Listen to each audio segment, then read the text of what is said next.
ଚାଲନ୍ତୁ ଶୁଣିବା ସହରରେ ଘଟିଥିବା ଗୋଟେ ଘଟଣା। ଥରେ ଗୋଟେ ମାଆଟେ ତାର ଝିଅକୁ ବିବାହ ଦେଇଥାଏ।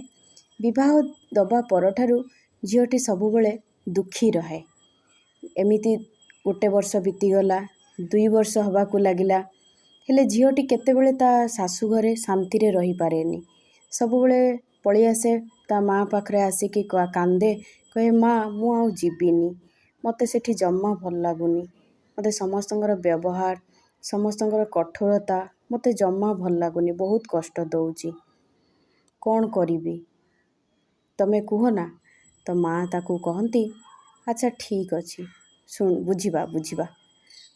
ତାପରେ ଏମିତି କହିକି ତାକୁ ଭୁଲେଇ ଭୁଲାକି ପଠେଇ ଦିଅନ୍ତି ତା ଶାଶୁଘରକୁ। ପୁଣି କିଛି ଦିନ ଯାଇଥିବ, ପୁଣି ଝିଅଟି ଆସିଯିବ ମାଆ ପାଖରେ, କହିବ ମା ମୁଁ ସେଠି ରହିପାରୁନି, ମୋତେ ଭଲ ଲାଗୁନି, ମୁଁ ଜମା ଯିବିନି ସେଠିକି, ମୋତେ ଭାରି କଷ୍ଟ ହେଉଛି, କିଛି ଗୋଟେ କର ତ। ସେଠୁ ତା ମାଆ କହିବେ ହଉ କିଛି ଗୋଟେ କରିବା, ବ୍ୟବସ୍ଥା କରିବା, ରହ। ଏମିତି ପୁଣି ବୁଝେଇ ବୁଝାକି ପୁଣି ପଠେଇଦେବେ। ପୁଣି କିଛି ଦିନ ପରେ ପୁଣି ସେ ଶାଶୁଘରୁ ତା ମାଆ ପାଖକୁ ପଳେଇ ଆସିବ। ଦେଇକି ମାଆ ପାଖରେ ଆସିକି କହିବ ମା ଏଥର ତ ମୁଁ ଜମା ଯିବିନି, ଏତେ କଷ୍ଟ ମୁଁ ସହିପାରିବିନି, ବାବାରେ ବାବା କି ଲୋକମାନେ ସେଠି, ମୁଁ ଜମା ଯିବିନି ଏଥର, ତମେ ଗୋଟେ କିଛି କର। ସେଇଠୁ ତା ମାଆ କହିଲେ ଆଚ୍ଛା ଠିକ୍ ଅଛି, ଆଜି ତତେ ମୁଁ ରାତିରେ ଗୋଟେ କଥା କହିବି, ଆଉ ତୁ ସେଟା ଶୁଣିବୁ। ସେଇଠୁ ସେ କହିଲା ଠିକ୍ ଅଛି।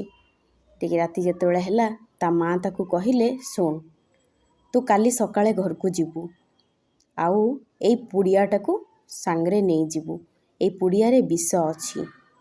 ତୁ କ'ଣ କରିବୁ, ସକାଳଠୁ ରାତି ପର୍ଯ୍ୟନ୍ତ ତ ଶାଶୁ ଶ୍ୱଶୁର ସ୍ୱାମୀ ସମସ୍ତଙ୍କର ବହୁତ ଯେମିତି ସେବା କରୁ ସେମିତି କରିବୁ, ଭଲରେ କଥାବାର୍ତ୍ତା ହେବୁ, ସବୁ ପ୍ରକାର ଭଲ କଥା ଶୁଣେଇବୁ, ଭଲ କଥା ନିଜେ ଶୁଣିବୁ, ଆଉ ତାଙ୍କ ସହିତ ଭଲ ବ୍ୟବହାର କରିବୁ, ଯେତିକି ସେବା ଶୁଶ୍ରୂଷା କରିବା କଥା କରିବୁ।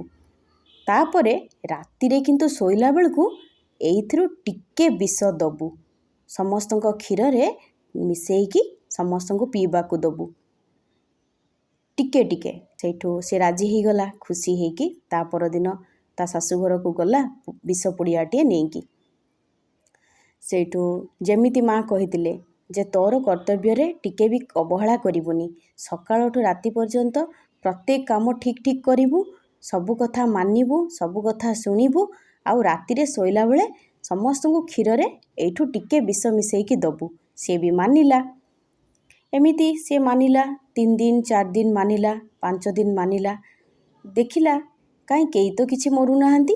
6 ଦିନକୁ ତା ମାଆ ପାଖକୁ ପଳେଇ ଆସିଲା, କହିଲା ମା ତମେ ଯେ ଦେଇଥିଲ ବିଷ, କାହିଁ କାହାରି ତ କିଛି ହେଉନି। ତା ମାଆ କହିଲେ କିଛି ହେଉନି, ଆଚ୍ଛା ଠିକ୍ ଅଛି, ରହ, ତତେ ଆଜି ଆଉ ଟିକେ ପାୱାରଫୁଲ୍ ବିଷ ଦେବି, ତୁ ନେଇଯିବୁ, ଦେଖିବା କେମିତି ହେବନି, ଆଉ ଏଇଟା ନେଇକି ଗୋଟେ ସପ୍ତାହ ପରେ ଆସିବୁ। ଦେଇକି ସେ ନେଇଗଲା। ପୁଣି ଆଉ ଗୋଟେ ବିଷ ପୁଡ଼ିଆଟିଏ ନେଇଗଲା, ନେଇକି ତା ଶାଶୁଘରକୁ ଗଲା।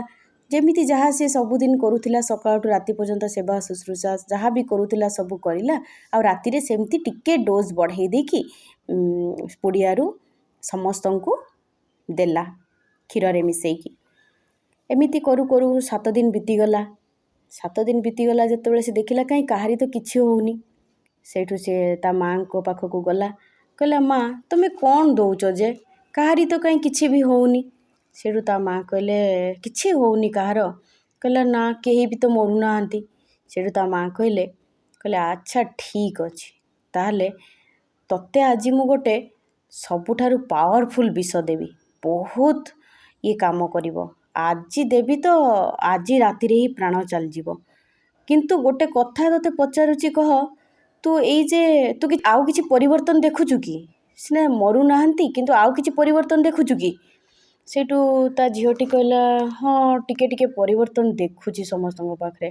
ନା ହଉ ଠିକ୍ ଅଛି, ତୁ ଆଜି ଏଟା ନେଇଯା, ଏଇଟା ତ ରାତିରେ ଆଜି ଦେବୁ, ବାସ୍ ଏକାଥରେ କାମ କରିବ ଆଉ। ସେଇଠୁ ସେ ରାଗିକି କହିଲା ମା ତମେ ଇଏ କ'ଣ କହୁଛ, ମୋ ସ୍ୱାମୀ କେତେ ଭଲ ହେଇଗଲେଣି, ମୁଁ କାହିଁକି ତାଙ୍କୁ ଦେବି ଯେ, ତାଙ୍କ ପ୍ରାଣ ଚାଲିଯିବ। ନା ତମେ କେମିତିକା ମା ଯେ, ଏତେ ଭଲ ହେଇଗଲେଣି ସେ ଲୋକ, କେତେ ମୋତେ ଭଲ ପାଇଲେଣି, ମୁଁ ତାଙ୍କୁ ବିଷ ଦେଇକି ମାରିଦେବି, ତମେ ମୋତେ ଏମିତି କହୁଛ, ଏମିତି ମା ହେଇଛ ତମେ। ସେଇଠୁ ତାଙ୍କ ମା କହିଲେ, ବାସ୍ ଏଇଟା ହିଁ ମୁଁ ତୋ ମୁହଁରୁ ଶୁଣିବାକୁ ଚାହୁଁଥିଲି, ଯେ ତୁ କେଉଁଦିନ ତାଙ୍କୁ ନିଜର କରିବୁ ଆଉ ତାଙ୍କର ନିଜର ବି ହେଇଯିବୁ। ତେଣୁ ସେଇଟା କିଛି ବିଷ ନଥିଲା ରେ, ସେଇଟା ଗୋଟେ ହୋମିଓପାଥିକର କ୍ୟାଲସିୟମ୍ ଟ୍ୟାବଲେଟ୍ ଥିଲା, ଯେଉଁଟାକି ଖାଇଲେ ଦେହ ପାଇଁ ଉପକାର। ତେଣୁ ତୋତେ ଖାଲି ବୁଝେଇବା ପାଇଁ, ତୋ ମନକୁ ବୁଝେଇବା ପାଇଁ ମୁଁ ଦେଇଥିଲି।